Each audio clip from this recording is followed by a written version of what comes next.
Okay mga master, yan, meron tayo dito yung mga controls.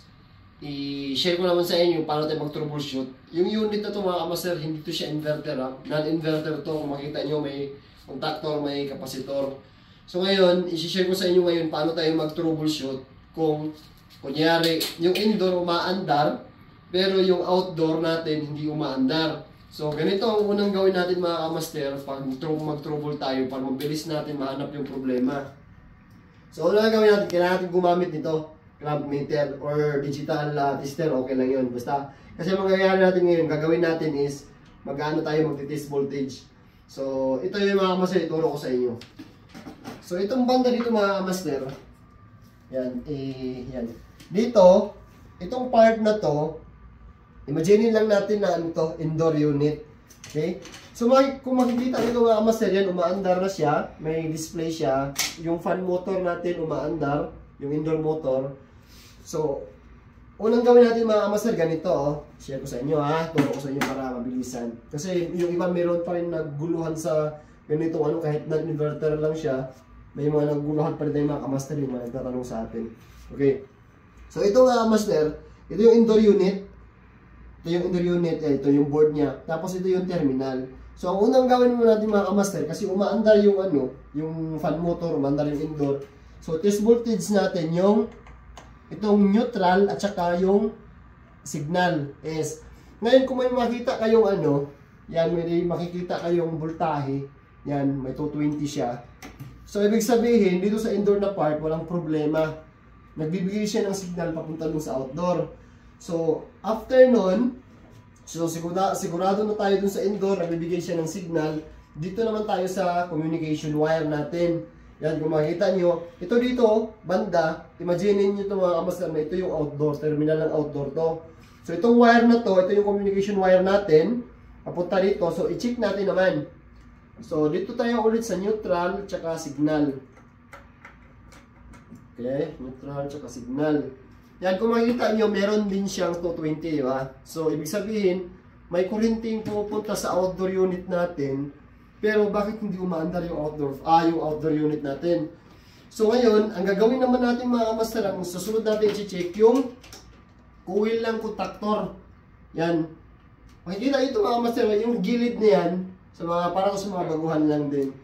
Itong contactor na to, itong gilid niya mga kamaster, ito yung coil ng contactor. Yan. Dito naman kayo mag-check kung may voltaheng pumapasok dito. Kasi ito yung ito yung isang coil na yan, yung signal galing sa indoor, ito yung papunta sa kanya. Ito yung magti-trigger ng contactor natin. Ito sa coil na to. Okay, check natin. So, ngayon, makikita nyo mga master, wala siyang voltahe. Yan, walang 220 volts na nakarating dun sa coil ng contactor natin.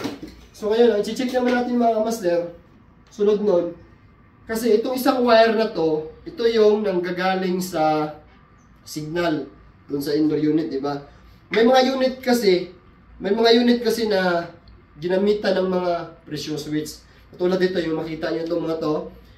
Itong isa nito is low pressure at saka high pressure switch. Yan. So kung makikita nyo mga master, hindi siya umandar kasi ibig sabihin, itong low pressure switch, nag-activate siya kasi nga walang pressure, di ba? Makita nyo ito, walang pressure.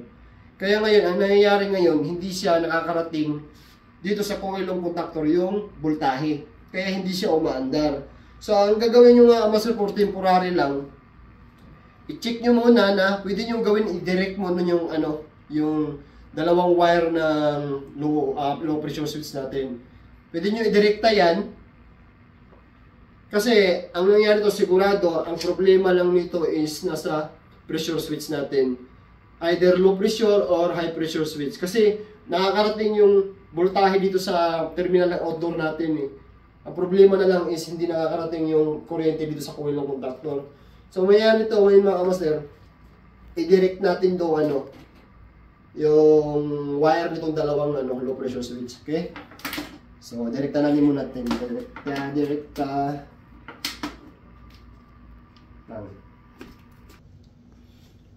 Okay, so ayan mga kamaster, kung makikita nyo mga kamaster, yung low pressure switch natin, dinirekta ko muna yung wire niya na magkabilaan.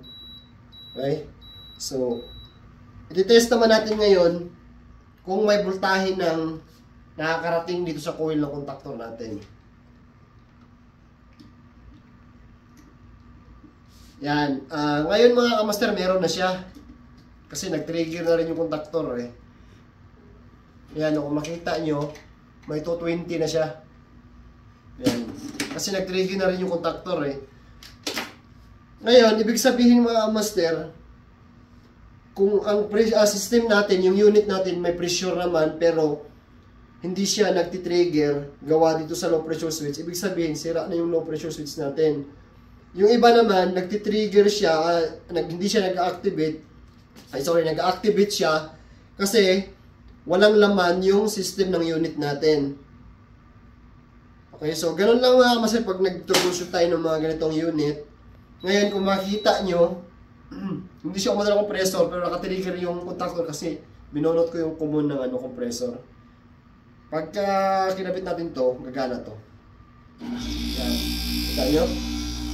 Yan. So, ganun lang mga kamaster, ganun lang muna, share ko muna yung paano mag-troubleshoot sa mga ganitong unit. Ngayon, kung may plano kang mag-Saudi, kung masundan mo ito mga kamaster, mabilisan na mag-troubleshoot pag nandito kayo. Kasi, kadalasan yung mga unit dito, ganito lang siya, mga non-inverter. Meron na rin inverter, kaso hindi pa siya sobrang dami. Mas marami pa rin yung ganitong unit. Okay? So, sa sunod naman, ibang troubleshoot naman mga master, paano tayo mag-troubleshoot about sa contactor. Thank you for watching, ingat lagi.